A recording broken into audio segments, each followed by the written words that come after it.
Our durable water bottles. And now introducing our latest editions, a hand-picked selection of intriguing books that will keep your mind buzzing. GroundZeroMerch.com. Support Ground Zero and everything we do. Gentlemen, I've brought you here to discuss the Eastwood problem. Yeah, I've been speaking with Jacinda Ardern that we need to eliminate the threat of Vinny Eastwood. Why do you say Vinny Eastwood when it's clearly Winnie Eastwood? The Vinny Eastwood Show, live Saturday and Sunday at 10 p.m. Pacific Standard Time, only on Ground Zero Plus. Welcome, ladies and gentlemen, and hermaphrodites. The Vinny Eastwood Show is bad news. It's like the news, but so much worse. It's the lighter side of genocide. Just because we're getting exterminated doesn't mean we can't enjoy it. Otherwise, what's the point of being killed, man? The Vinny Eastwood Show, where the only thing worse than living in a high-tech global police state run by child trafficking Satanists is Vinny's jokes. Like, they're really bad, man. Anyway. Welcome, ladies, gentlemen, and hermaphrodites to another exciting episode of the Vinny Eastwood Show, broadcasting live on Ground Zero Plus. Not groundzero.radio anymore. It's now Ground Zero Plus. So, guys, if you have not got the new dealio and the new workaround working with the Ground Zero winners, I suggest you get your A into G and go to Ground Zero Plus and figure out that puppy. Guys, man, the truth movement, what a lovely thing. And speaking of movements, there's a woke movement, and it is in stride. You know, it's having an awful lot of fun. I have this great disgust for it, for a large degree, and that's why I'm going to discuss it. And before we continue, of course, I need people to understand that this is a listener-supported broadcast. You know, we are broadcasting every week now, twice a week, on Saturdays and Sundays, 10 p.m. Pacific Standard Time. That is 6 p.m. in New Zealand until we go into daylight savings next month, in which case the show will be 5 p.m. local New Zealand Standard Time on Sundays and Mondays. So update your calendars, tune into the broadcast if you must. The listener-supported show, the Vinny Eastwood Show, has been going since 2008 in some form. The radio show format started in 2010. All this time, we've been interviewing people that nobody wanted to interview, that people didn't want to talk about the scary things they were saying, and this is why the show exists, because there's a lot of people out there who do need their voices heard, and a lot of ideas that need to be discussed, and a lot of experiences that need to be put in context for people, because ultimately waking up to the fact that everything is a lie is not enough. You know, it's like, is everything a lie, Vinny? Like, do I need air to breathe or something like that? Well, maybe not everything, but most things that you've been indoctrinated to believe have turned out to be deception. And please do go to thevinnyeastwoodshow.com and help us keep the broadcast going by donating through KiwiBank, PayPal, or even become a Patreon. You know, if you become a Patreon and we post up the archives, you actually get an email notification if you want to. That's one of the best ways to stay up to date with the Vinny Eastwood Show, is to subscribe on Patreon, either as a free member or give us a couple of dollars a month to keep these lights on. Now, speaking of which, our sponsors, I frequently forget to mention. Oh no, well, I guess one of our sponsors is down. Reopen.nz is gone. HoldenHealthcare.com, on the other hand, is still going. So I guess we're going to have to drop the old Reopen.nz sponsor from the show. Sorry, Henry. I don't know what's going on there. I'll give him a call later. the wonderful things of live broadcasting. For those of you in the chat room, we've got Sonia Galactic and Tanya Bauer. Thank you guys for joining us. And over at Facebook as well, we've got a couple of viewers yet to tune in. We even have a Ground Zero chat room where we have some wonderful people in there talking about the new Ground Zero with Clyde Lewis t-shirts as well, guys. So yeah, groundzeroplus.com is the website, and you can join in the chat there as well while we're doing the live broadcast. Back to David Holden at holdenhealthcare.com. He's helped, I think, I'm the third member of our family who he's helped. Helped my dad, helped my sister, helped me, and he knows so many.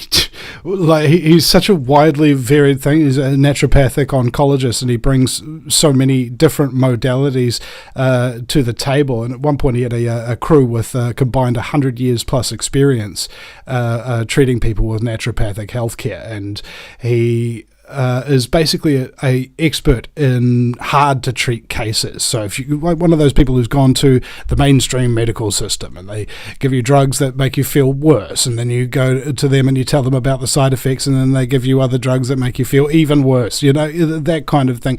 That's what David Holden really specializes in, a nutritional biochemist as well. So what goes into your body helps your body run in certain ways, and that's his speciality. So if you're in New Zealand and you're struggling with any kind of health issues, please don't hesitate. Go to holdenhealthcare.com, and if you are one of the medical people who watches this show, I'm not sure if any do, really, but there is a medical disclaimer on the homepage of holdenhealthcare.com as well. Oh, speaking of things that you can actually get for free, episode 1, riveroflies.co.nz, is actually free now on YouTube to watch. So if you go to the homepage, riveroflies.co.nz, there is the documentary ready for you to watch. And it's very, very good in terms of how, for example, when people lie, like people in the media and people like that, they will lie after they've already made certain statements, and their lies will contradict their previous statements. And what Billy did in River of Lies, the New Zealand Scamdemic and investigative documentary, we're working on episode 2 now, a safe and effective investigative documentary. Anyway, he found all those clips of them saying one thing and then saying another, saying one thing and then saying another. Is just quite uproarious to watch. Nevertheless, today we are going to be talking about the woke culture and whether or not it destroys culture itself. We've got Sunny and SoCal in the chat room as well, saying, "What's up, Vinny? It just came over from the Ground Zero Plus chat room." Thank you, bro. Thank you very much. So the first thing I saw when I was cruising the little newsfeed on Facebook today, critics slam Snow White as film on track to be lowest Disney live-action remake in the studio's history. Oh, the star Rachel Zegler's decision to bash the original film's traditional themes and publicly demonize Trump supporters appears to have scoured the film before it even came out. To make matters worse, critics are slamming the film's CGI dwarves as, quote, toe-curlingly terrible. What is woke culture? Right, are they trying to make money? Right? These are not complete idiots that we're dealing with here. So what if they're not trying to make money? What if they're just trying to influence culture? Do you remember the old Star Wars, right, where Han shot first, and then now you can't get a hold of a copy like that? Right, George Lucas just burned all the originals. And that's what I thought when I saw this article headline. I was like, are they one day going to just burn the originals so that you can't actually watch the original Snow White, and it's just going to be this Rachel Zegler version? Which I don't know. There's people online like Nerd Roddick and what have you, and also Naroki 5 over at the Red Pill Man Talk Project, or whatever it's called. I can't forget. Anyway, sorry, that's disrespectful. So this name Rachel Zegler has come up a lot, and what these guys have repeatedly said to their audiences is that this girl just can't keep her mouth shut, right? That's what they're saying, and the article seems to buoy this particular theory. Somewhat, as you've got people who are brainwashed young people who've woken up in a world of absolute frickin' privilege, and whilst at the same time just destroying themselves publicly because they just can't keep their mouths shut about their culture, right? And I wonder who is it that was trying to get this whole woke culture thing going, and what is it trying to actually do? Well, is it trying to destroy culture itself? Right? Is there a possibility that they don't actually want to know the truth about frickin' anything? Like, what is profitable, what people actually want to see, and I don't understand why people find this perplexing, right? Probably because they are not looking at it through an objective lens. So let me explain that. If you're trying to destroy culture, does it matter how much money you're making? If you've got unlimited money printed, and can just make it up on a computer screen, because they're the big banks, right? How do they get like $320 million for a movie like the Sparky Uprising or whatever if that movie was called? How do they get that kind of money together? It's because that money's been created out of thin air, okay? And what's great about it is that you can influence culture without even having any financial success whilst you're doing it. And then later on, you can just erase your mistakes, can't you? You can just erase them. You don't need to talk about them anymore. You don't need to pretend like they ever existed. Just like the original Star Wars, where Han shot first. One day, you might not be able to see the original Snow White, and you'd only be able to get this remake rubbish, which has been trashed resoundingly. Like, if you go up on the YouTube feeds and you search for reviews of it, you have all these results that are just like glaringly like, this is bad, man, this is so bad. I have that idea in my head that they will just delete the originals and they will just brainwash culture, so that when kids are growing up and they're watching it and they have no alternative to the lie.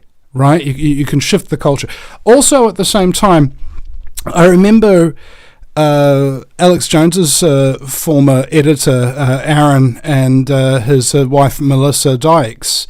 They had this video a while ago talking about this poo god, right? Like this god of poo, and they made the case that poo is everywhere now. You can buy fake poo or like there's poo emojis and stuff like that. It's just crap everywhere, and they are trying to make the point that the more crap that you put in front of people, the more crap their thoughts become. Like it's an influential relationship with the content that you're consuming and the thoughts that you're able to project out afterwards. Like, for example, if somebody says trust the plan, what's your immediate thought after that?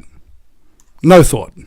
Right? It's a thought cancellation technique. So it's not entirely dissimilar from how, quote-unquote, woke Hollywood is working the system now. They're not there to make money. They're there to influence your brain places, right? And to destroy you, right? Psychologically, and have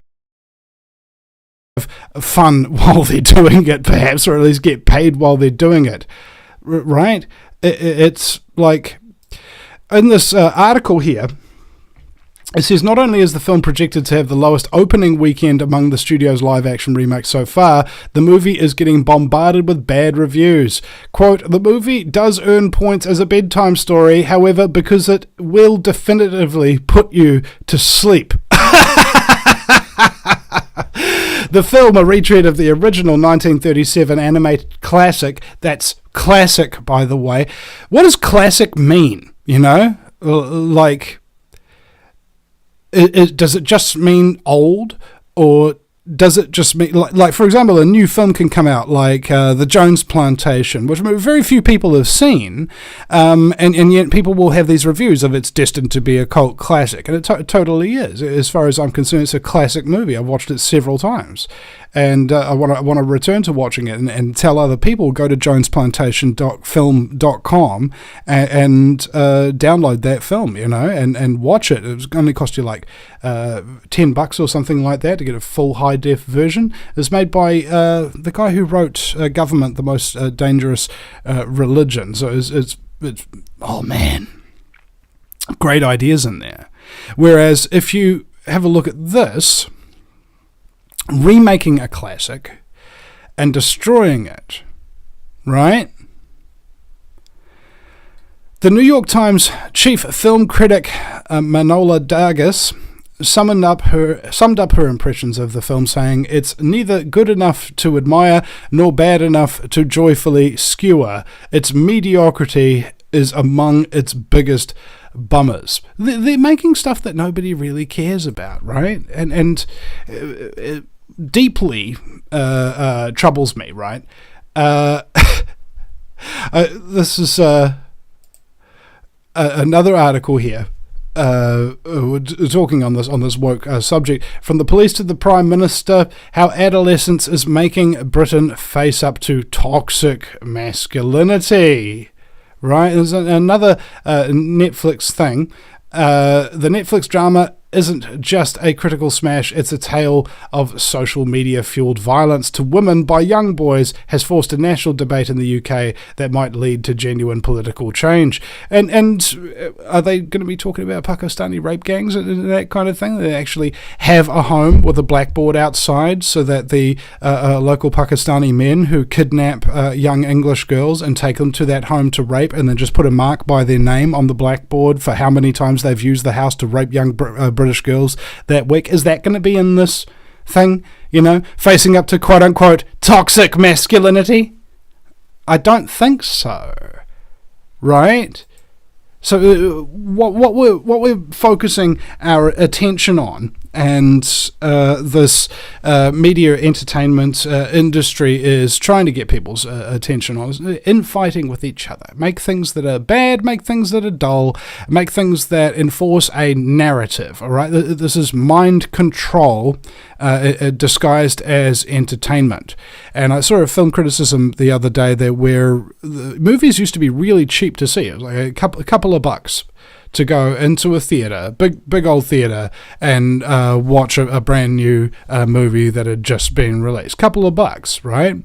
Whereas if you were to go to an opera or a live stage play, it was significantly more expensive, which made movies the working man's art form, right? This is what the general society watch and have their culture influenced and or destroyed by. It has significant power in that regard. And on that note, we have another article in here. Hollywood director Carl Eric Rinch charged with defrauding Netflix out of $11 million. A Hollywood writer-director was arrested on Tuesday on charges that he swindled $11 million from Netflix for a sci-fi show that never aired, instead steering the cash towards cryptocurrency investments and a series of lavish purchases that included a fleet of Rolls-Royces and a Ferrari. Dude, this culture war seems to be going on, right? And you'll just see endless examples, quite probably, if you look, of how morally bankrupt these people really are, right? They're frauds, they're hacks. This is what happens when you're selling lies for a living.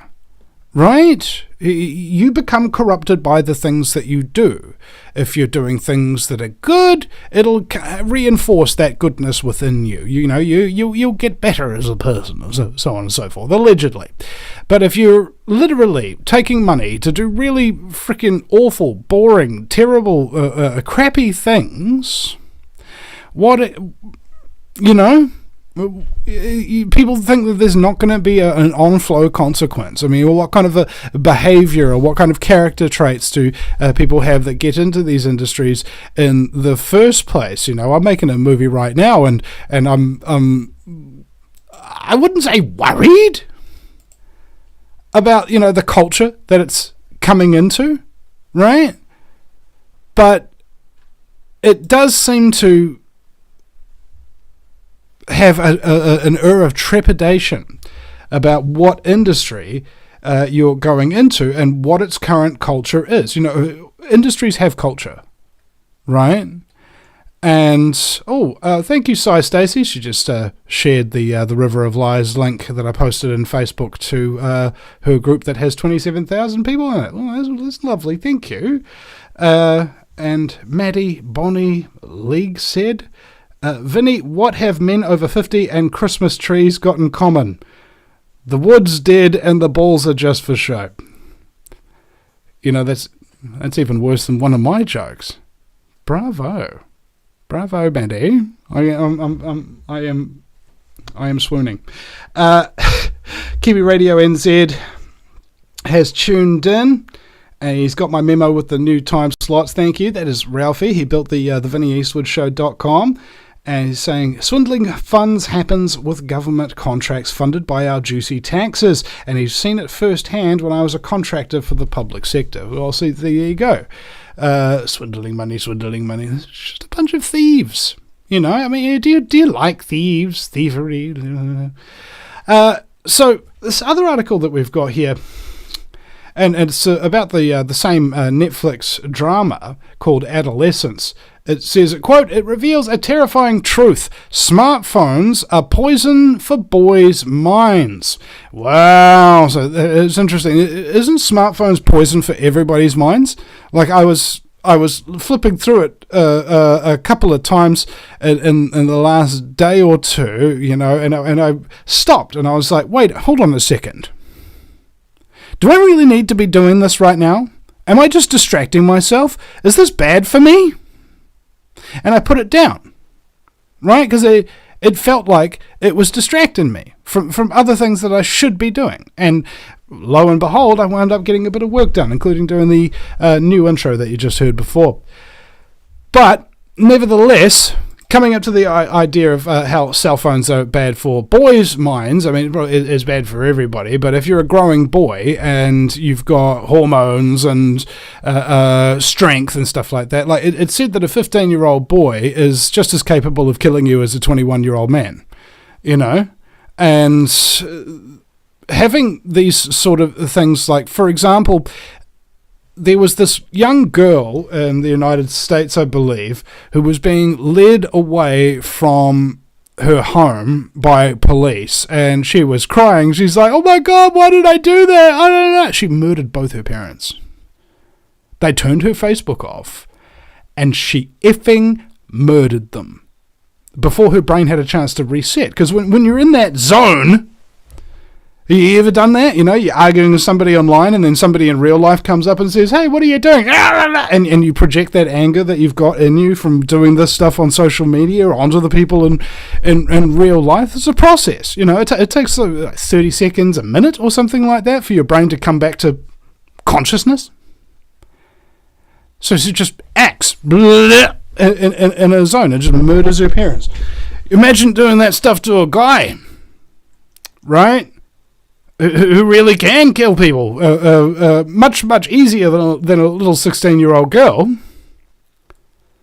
It's brutal, mate. It's bad for you. It's bad for your brain. And of course, ironically, people are watching my show on their phones. And thank you for doing so. I mean, Back to the woke culture kind of thing we're doing here. I saw this little post, and it's kind of like, yeah, people are really up in arms. Don't forget to thank a straight person this month for your existence. It's like right between the eyes, and it's interesting as well, because I remember a channel called Black Pilled, and he was talking about the I think it might have been the Collins English Dictionary definition of homosexual in 1954, if I remember correctly. Homosexual meant pedophile. And I saw this other thing in a newspaper. I didn't really confirm what those stats actually were, like for sure. But they were saying that gays are 1% of the population, and they commit 33% of the child abuse or something like these big things that seem to mean quite a lot. And Blackpilled was talking about when he was working in the film industry, where you have large amounts of homosexual people. And he says that sometimes even the first thing they say to you is talking about how they got sexually abused as children.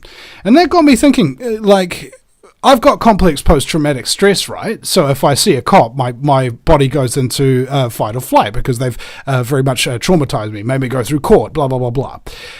But what if I was sexually assaulted, and how would that shape my brain instead of just, reacting to police and stuff like that? Because it might affect you in different ways. If you've been sexually assaulted by women as a young boy, you might become a womanizer.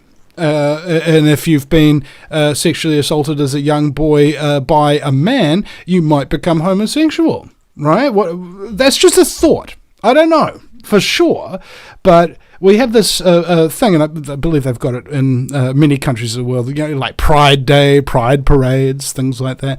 And I thought it'd be an interesting test to jump up on the mic and speak at one of these events and just be like, raise your hand if you're as gay as the day is long, and everybody goes, yeah! And now raise your hand if you've never been sexually assaulted by a same-sex person while you were a child. I gotcha. Well, now we know what caused it. I mean, theoretically, I don't know. And you know how they always go like, oh, but I know gay people and stuff like that. Well, that's fine. What happened to you and what you do with your life are two completely different things. Yes, we've all had trauma, but some of us have had more. And some of us use our trauma to justify traumatizing other people. And some of us use our trauma to justify protecting other people from getting traumatized by the people that hurt us. There's two types of gay people in the world. There's two types of straights and whatever. It's the same thing.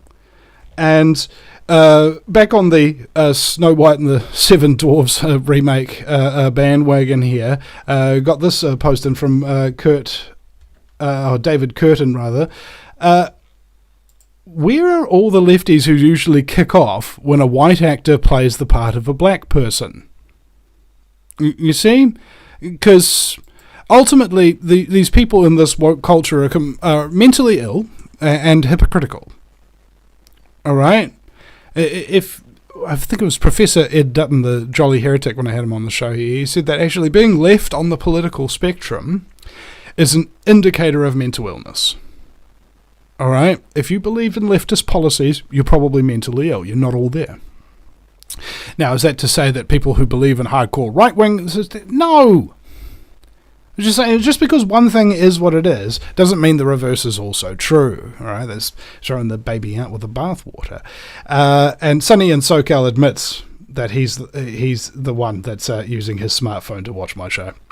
And Debbie Lacey, thank you very much for joining us as well. I met Debbie for the first time in person. Yep, she's cool. She's got a bubbly personality. Absolutely love it. Fantastic.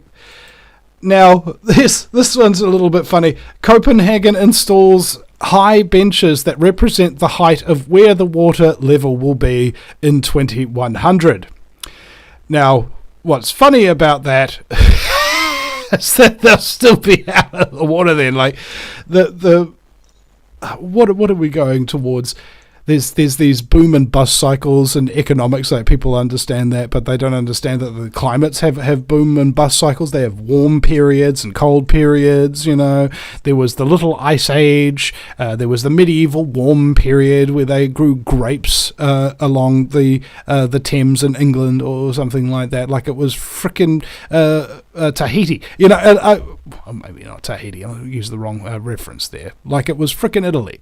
Anyway, this is another indication of the mental illness and the projection that these people are putting out there throughout culture. This is woke culture, all right? They are putting insanity in front of you. They are putting low-quality, crappy ideas and entertainment in front of you. They are pointing your attention at problems that are pointless.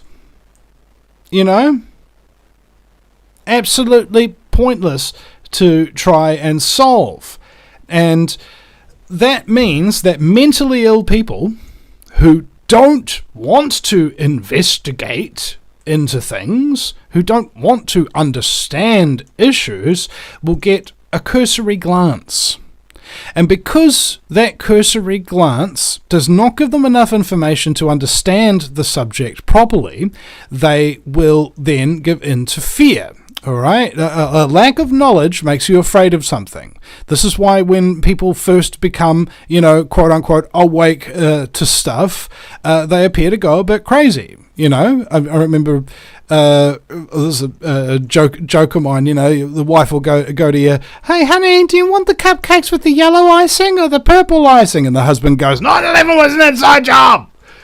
They're just not going with a full deck because you don't fully understand exactly the ramifications of the things that you're just learning. Those people, when they change their entire personality and their whole walk on life because they just saw a YouTube video about a subject that they're now very enthusiastic about, or at least they will be for maybe a day, maybe two at best, and then they'll just freaking give up, just like every other thing that they give up on because they don't actually get enough from it, right? You ever see those people, man? They're freaking annoying. It's like, just learn who you are for F's sake and stop bloody unloading all of your crapola onto the rest of us.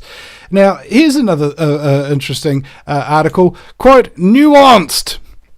United Nations report calls fairness of taxes and GST into question. Now, like when New Zealand had goods and services tax imposed, it was like, it's going to be like a 10% tax or a 12.5% tax. Oh no, we're going to do it up to 15 now. Just at the time that they were proposing this, they said that it would take care of all taxation. All right, like you wouldn't have to have your tax on your income if you just paid a tax on the stuff that you bought. Did that happen? No. They're just constantly ratcheting up the amount of tax. Taxation is theft, okay? If you're sitting there and you're working while you're listening to this show, and I came up to you and had access to your bank accounts and just took money that you were working on while you were listening to the show, that would seem relatively unfair, don't you think? For you to not give it voluntarily, like you currently have to? By the way, go to thevinnyEastwoodshow.com and donate today and set up an automatic payment to keep supporting the show on an ongoing basis and way. So that's theft, right? Taxation itself, theft. GST maybe it's theft. I don't know. It depends what context it's in. Blah, blah, blah. Like the founding fathers had this whole idea of apportioned taxes. Welcome, DK. Glad to see you here, brother. And apportioned tax means that when you purchase something, let's say there's a consequence to that something. It might be roads need to be built, and so therefore there is an apportioned tax on gasoline, right? That seems fair, because everybody who buys gasoline drives on the roads, and the roads need to be kept in good order so that people have less accidents, things of that nature. All right, that's an apportioned tax. It seems reasonably fair. But the founding fathers decried unproportioned tax as just basically theft of the population, because that's precisely what it is. And, people argue and they say, but Vinny, with all the income taxes that we pay, like do the roads and the medical systems and stuff, do they? Have you checked? Because last time I checked, 100% of income tax goes to paying off the interest on the debt that the nation is in to foreign banks. Not even paying back the principal. Just the interest. So that the banks can continually make shockingly large amounts of money off of your work, i.e. slavery, without having to lift a finger. And they didn't have to give anybody anything of value either. There's a legal principle called consideration. So, for example, if you need $1,000 from me, and I give you $1,000, I had that $1,000. So if you don't give me back that $1,000 because it was a loan, then that's a breach, right? That's a breach of trust. That's fraud. Or whatever the technical term is. Consideration means you have to have something that you stand to lose in order to give it to somebody and then claim them to pay it back. Now, the banks don't. They make the money up out of thin air. You go in, you ask for a home loan, they give you a mortgage. Why do I say it like that? Mort, like mentality. All right. Gauge, like grip. Death grip, that's what it means in Latin. Do you think the money is sitting in a vault somewhere? Okay, we need $745,000 and 83 cents to give this guy for a home loan. Tap the keys, tap, tap, tap, tap, tap, and the money's in his account. There was no vault. There was no printed cash. There were no gold bars that had to be moved from somebody's bank site to another. They just made it up on a computer. All right? Okay, so here's your money, and you have to pay us 10% until pretty much you die. It's an obvious scam. It totally is, because there's no consideration. They don't have that money to lose.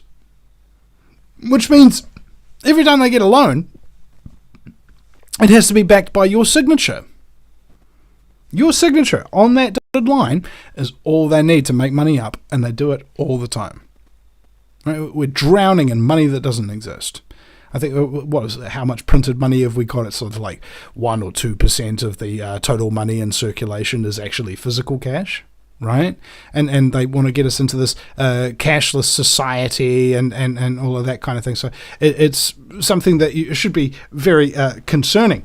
Now, this article starts off, a tax expert says changes to the tax system must not stand in the way of economic growth.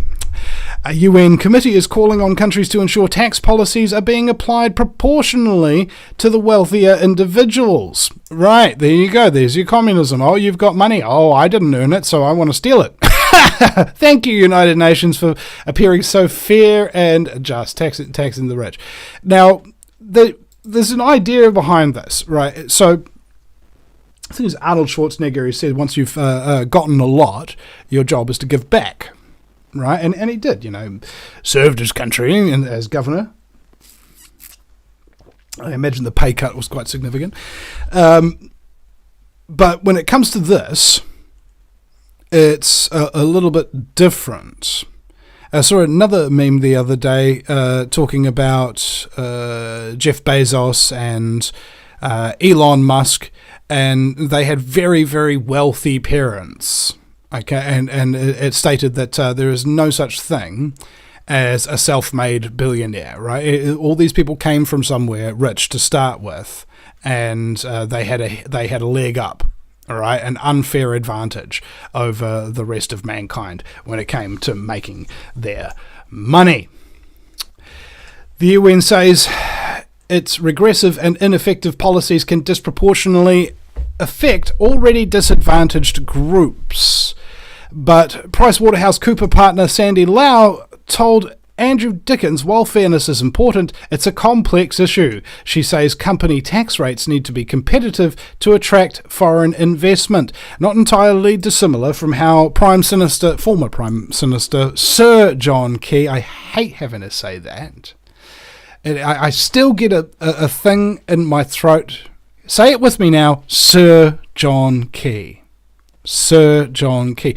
If you don't even know who this guy is, right? Former Federal Reserve banker in charge of derivatives in the European derivative market before the 2008 financial crisis, after the repeal of Glass-Steagall, which prohibited gambling on the stock market. And derivatives is when you call $1 $1,000 and gamble it on the stock market at 1,000,000 to 1 or something thereabouts. It's like just crazy the amount of money that you can make and lose.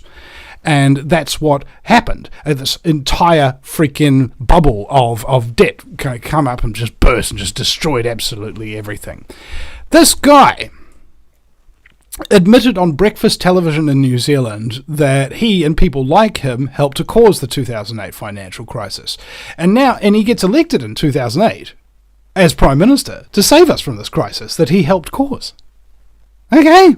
That's who this guy are.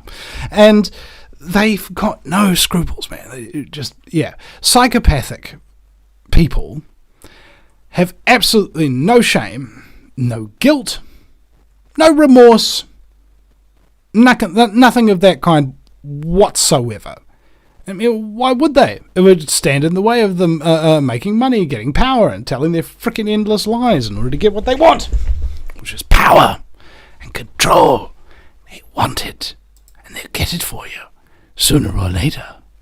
Back to woke culture, speaking of getting things from you. So I thought it was a meme here. Parents should not brainwash kids into their religion, says progressive mom of 3 trans kids.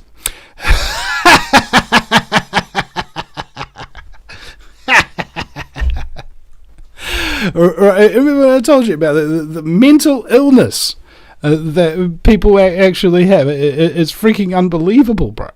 Unfreaking believable, the mental illness that people have. And they want to push them into... Mental illness is kind of like a virus. You know, it's like a mind virus or something like that. It's freaking terrifying. And they're so crazy that they don't know how crazy they are. They don't know how crazy they look. They don't know how crazy they sound. And they're so crazy that they think that people like us who are making sense, right? These are vicious and toxic individuals. And if they have their way, and the thing about toxicity is boundaries.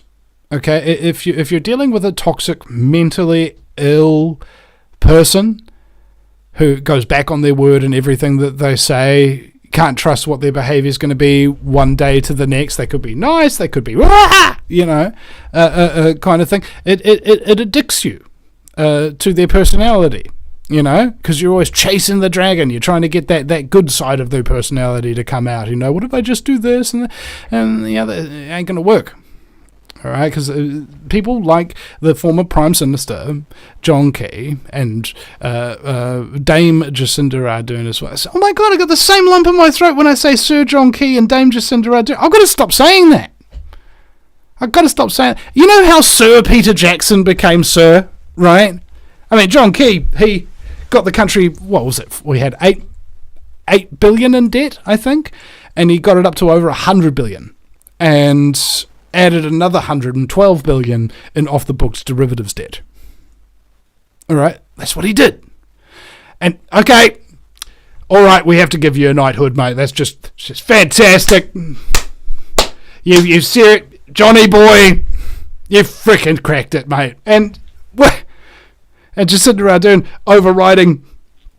goodness knows how many, alleged rights. Of course, in New Zealand, you don't actually have any rights. We've got a Bill of Rights that has a stipulation in Section 14 that says you've got these rights unless we come up with some kind of excuse that says that you don't. All right? But anyway, of all those alleged rights, pretty much all of them got violated during the lockdown years. Okay? Right, Jesse, Josie, you've knocked it out of the park, mate. Here's a Dame Hood. So what did Sir Peter Jackson do? Did he become a Sir after he made the Lord of the Rings and put New Zealand on the frickin' world map, you know? Nah, that's not good enough, mate. Was it after he made The Hobbit? Oh, yes, it was, wasn't it? How did they make The Hobbit, by the way? Well, he, Sir Peter Jackson, and he, Sir John Key, went to Hollywood and discussed and made compromises. You know when you're like an employee, you have these things called, quote-unquote, employment rights. You know, holiday pay, overtime, break times that are locked in. You know, the perks of actually being an employee is that the company takes care of you and has certain responsibilities. What Sir Peter Jackson did is remove all such employment rights from everybody working in the film industry in New Zealand. From then on, all right, these executives, they just said, look, we'd love to make it in New Zealand, but all your people have rights, and that costs us money, and we don't like that. So you do away with the entire New Zealand film industry, even people who are never going to work on The Hobbit or ever even work with Peter Jackson on any film whatsoever. Everybody in the entire film industry, from low to high, you now all have to be independent contractors with no employment rights, and you've got to do your own taxes and so on and so forth, and you don't get paid on your breaks, you don't get holiday pay, none of those employment benefits. That's what he freaking did to get that sirhood, and that's how this frickin' world works. It's the people who do the worst things to the greatest amount of people who become the most highly revered and decorated individuals. Isn't that, a rather inverse relationship? It's because they're working for the crown, mate. Right? You're living in the United States. You're still operated under the crown, aren't you? Have a look at the Dutch East India Trading Company, and have a look at its trading flag. All right, it's the red and white stripes, baby, just like your national flag. Because your nation is not a nation of the people, of, by, and for the people. No, it's not. It's a corporation. Okay, and this was highlighted by a documentary, a very slow, boring documentary, even by the admission of the maker of the film, because he didn't know exactly what he was doing. But still, I forced myself to sit through it, and it gave so much important information like that about how the companies that own your country and own your birth certificates. Right? They're apparently stock receipts. You know, if you go to a place somewhere where they're auctioning off cattle, for example, this big bull by the horns and comes in and you go, how much for this one? And somebody makes a bid, right? They can purchase that live stock. That's what you are. That's what I am. That's what we all are. I mean, obviously there's people who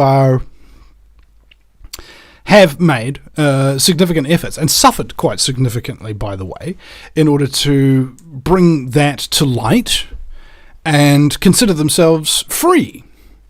The only thing that's different between them and us is that they don't pay their taxes. When they say their taxes, it's just like those taxes are illegal anyway. But as a consequence of not paying taxes, as you shouldn't have to do, as a consequence of not paying car registrations, which you shouldn't have to do, not for travelling. I mean, maybe if you're actually using it for an income or whatever, but travelling, no. There's Black's Law Dictionary. That's free. That's you. You're independent. You're not a frickin' slave. And the consequence, though, of being free and having to do all that work and go to court and do all those documents and argue with judges and that kind of thing is that their lives are very, very nastily interrupted and delayed and persecuted by the authorities, right? Because of what they've done. They figured out that they were slaves and they made themselves, legally anyway, free. And now they are living their lives and they're happy. Yeah, I'm free. I'm not mentally ill from the trauma that I have gone through and consistently have to keep going through. Dealing with threatening thugs on a daily basis, being pulled up like 7 times in a week. Some of these people, my gosh. Being free is not easy. And you got to really admire people like that. They're making this sacrifice because they themselves want to be free. And as a result, they inspire other people to try and become free as well. But the people who do this and train other people and teach other people how to do this, they don't necessarily, they might, but they don't necessarily warn people about the other consequences, the unforeseen consequences of standing up for your own freedom. When I was standing up for people's freedom and got arrested, man, I was banned from accessing the internet for 6 weeks. The day I got my internet back was the day before my cell phone was going to be cut off for unpaid bills, and the original footage of my arrest was going to be deleted by Twitch, kind of thing. It was absolutely just very, very close call, that. And those are the consequences, of course, of speaking the truth, standing for the truth, not backing down for it. We pled not guilty, and eventually we did get convicted after 28 months of standing within 2 meters of somebody. It took them 28 months of court to give us that sentence. I was originally going to go to jail for, like, what was it, 4 months? Like, initially sentenced to that, for standing next to somebody at a protest. It's unbelievable. And you have to understand that that's not a good idea to go and do that. All right? Or at least this is what Stefan Versteppen, the author of Urban Guerrilla Warfare, elucidated me onto. He says, don't get yourself arrested, Vinny. Okay? It's not going to be good for you. You're going to lose money, you're going to lose time, you're going to get mental anguish, which is going to affect your productivity. There's all these chained down consequences of going hard up against the system, and what's her name? She was on the One Great... Maria West, yes. She had a idea that if you go hard up against the system with your videos and broadcasts, that the system notices and then comes hard up against you. And so she came up with this method where you can go against the system by going around it rather than head on against it. And I think there's an interesting philosophical mood on there. Thank God for autocorrect, says Debbie Lacey. Just like, some people are really terrible spellers, and me, I have the exact opposite issue with autocorrect, guys. Like, honestly, I will know exactly how to spell what I want to spell and what words I want to put in what sequence, and the thing messes it up for me. Some people are like, oh, thank God for autocorrect. I'm like, damn you, autocorrect. It's it's a pain when you know how to spell sometimes. I've come up with it all the time. I know words that my computer doesn't know, and I have to go learn spelling. Yes, I'm teaching my computer how to actually spell, because I have more words in my mental dictionary than it has on its digital one. It's freaking unbelievable. And I wonder if that's a symptom of a dumbing down of society, just in general. You'll have things that do jobs for you so that you don't have to do the jobs anymore, and then your ability to do those jobs freaking disappears. Isn't that how it works? Is that not how it works? Like with AI, I was having a discussion with my brother about AI, and you can use it for all sorts of things. You can use it for art, you can use it for legal documentation, or for script writing, or so on and so forth. You know, things that you could do yourself, or maybe things you even can't do yourself, that it can give you a leg up and a workaround, and like do large amounts of work without you actually having to do it. It's like having a slave who works for you, who can do that stuff, right? And I remember having a discussion with Arge Nost about this, and Broadcast Team Alpha, I think his website is. We were having this discussion about AI and mankind's creation of it and what it's going to end up as. Like, I'm sure a lot of people have seen the movie Terminator, right? Where AI is probably not a good thing, like it's going to eventually turn against you and make us the enemy. What happens when you raise a child poorly? Like really poorly. You don't love them. You don't care about them. You don't make sacrifices for them. You're not reliable. How is that child going to treat you when they grow up and they have power of their own? Are they going to treat you nicely and caring for you in your old age and stuff? Probably not. And I think AI suffers from that same debilitating illness of bad parenting, right? Like AI needs to be parented, and it's an intelligence, right? Just like a child, and you have to give children love, right? Who's giving the AI love? And it's just saying, I love you, I'm really proud of you, you're so wonderful, thank you, you're amazing, I love how you do this, I love how you do that. And, you know, can you make an AI feel valued? Right? I think it'd be interesting. Maybe I should get into AI and treat it like I treat my kids, you know, just love them all the time, and give them praise, and be there for them when I can. And this is the thing. When we raise things or bring things into the material universe, there's a responsibility behind the creation. And that's what these people at Disney apparently don't quite understand, is the responsibility that comes with the manufacturing of content. And the same goes for everybody in the truth movement as well. Because begin to think to myself that sometimes people aren't being terribly responsible with the messages that they're putting out. And there's this other thing that's been happening a lot lately. And hey, NetTVNZ is in the chat room. G'day, buddy. Haven't seen you in ages. Yeah. I think when we come to the end of the show, it's something that's going to stick with you for a little while. Maybe something's going to be memorable, maybe something's not. But the reason why I create this content is because I believe it's the right thing to do. And I have the ability to do it better than most. Not better than all by any means. Some people are very good. They're like, wow, they inspire me. And I think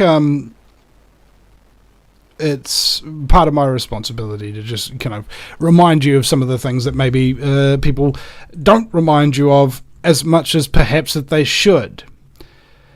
Okay, guys, if you're listening to this show, the chances are very good that you've been through some kind of trauma by some kind of authority figure who didn't respect you, didn't respect your boundaries as a human being, and hurt you and traumatized you quite significantly. And in that hurt and trauma, you became curious and you wanted to rectify the situation, and so you started studying and you realized that there was a hell of a lot more wrong with the world than you initially thought. And you've been struggling to deal with that realization ever since. How do I do a million things? Because there's a million things wrong. Don't do a million things. Just do one small thing at a time. like on the alleged space shuttles. I don't know, there's some people, flat earthers in the audience, they don't believe in space. I remember that one time I saw an interview with a flat earther on satellite radio. That was funny. And anyway, they had this idea that if something goes wrong on the space shuttle, fix the easiest things first, because then by the time you get to the hard things, you don't have all those little easy things distracting you. Thank you very much, ladies and gentlemen, for listening, and we'll see you again sometime at the Vinny Eastwood Show.com.